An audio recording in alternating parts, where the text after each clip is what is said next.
मनुस्मृति भारत का शाश्वत संविधान है जी।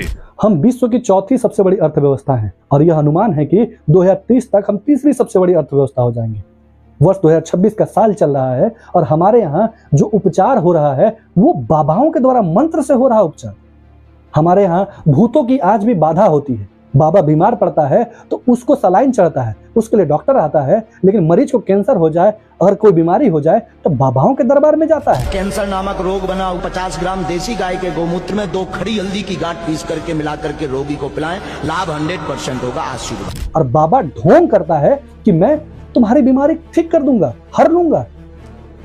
ये कैसा भारत है जहां पर एक रामभद्राचार्य उठकर आता है और कहता है कि सबसे पहला संविधान मनुस्मृति हुआ करता। मनुस्मृति भारत का शाश्वत संविधान है जी।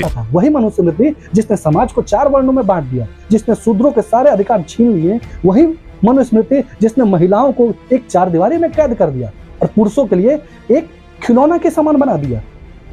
और हम हिंदू राष्ट्र बनाने की बात करते हैं। सोचिए, जिस मंदिर की स्थापना के लिए आपने दिन रात एक कर दिया था अयोध्या में, चाहे वो सीता माता का मंदिर हो, चाहे आप ज्ञानवापी को लेकर लड़ रहे हो, वो किसके लिए हो रहा है?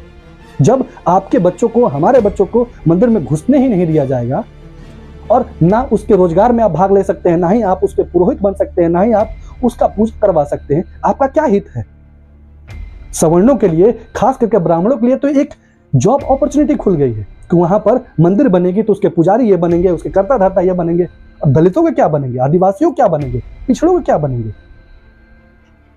आप स्कूल पर टिके रहो, आप अस्पताल पर टिके रहो, आप नौकरी पर टिके रहो, आप अपने बच्चों का भविष्य देखो, ना कि हिंदू राष्ट्र करो।